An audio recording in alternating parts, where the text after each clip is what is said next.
setiap waktu yang masih Tuhan berikan bagi kita saat-saat hari ini, mari kita boleh berjuang di dalam mengikut Tuhan.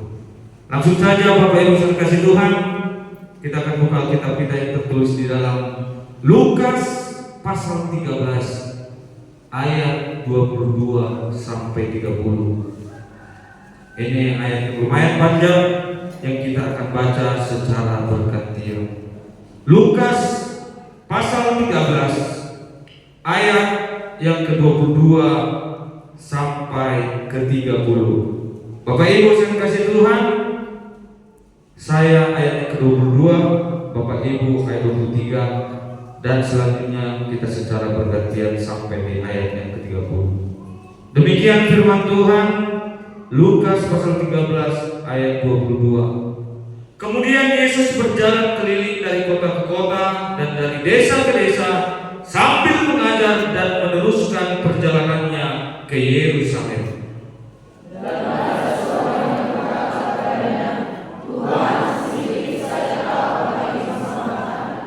Jawab Yesus kepada orang di situ, "Berjuanglah untuk masuk melalui pintu yang sesak itu, sebab aku berkata kepadamu, banyak orang akan berusaha untuk masuk, tetapi tidak akan dapat."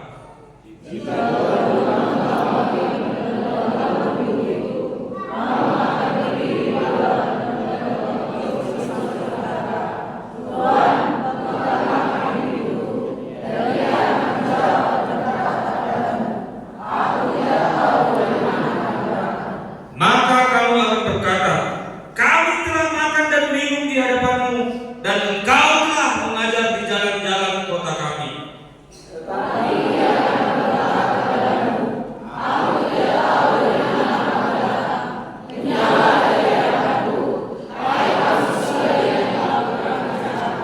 Di sanalah akan terdapat ragam dan kerta gigi, apabila kamu akan melihat Abraham dan Ishak dan Yakub dan semua nabi di dalam kerajaan Allah, tetapi kamu sendiri dicampakkan keluar.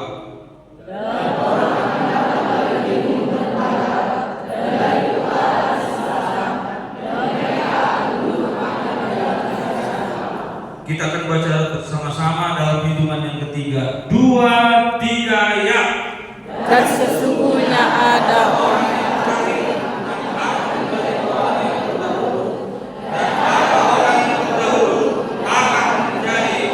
yang terakhir. Puji nama Tuhan.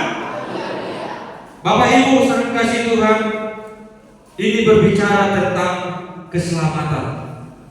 Di mana Bapak Ibu dan saudara yang dikasih Tuhan, kita harus mengerti bahwasanya keselamatan itu tidak tergantung sudah berapa lama kita mengikut Tuhan ini. Itu tidak menentukan bahwa kita memperoleh setiap keselamatan. Tetapi firman Tuhan mengingatkan kita pada siang hari ini bahwasanya konsistensi dan kesetiaan kita untuk mengerjakan hal-hal yang sesuai dengan kehendak Allah dari setiap langkah hidup kita, itulah yang menentukan kita memperoleh keselamatan yang daripada Tuhan. Di ayat 30 dengan jelas pendengarannya bahwasanya di sana dikatakan, dan sesungguhnya ada orang yang terakhir yang akan menjadi orang yang terdahulu, dan ada yang terdahulu akan menjadi orang yang terakhir. Bapak Ibu saudara kasih Tuhan, ayat ini menggambarkan bahwasanya kita sebagai umat Tuhan harus penuh perjuangan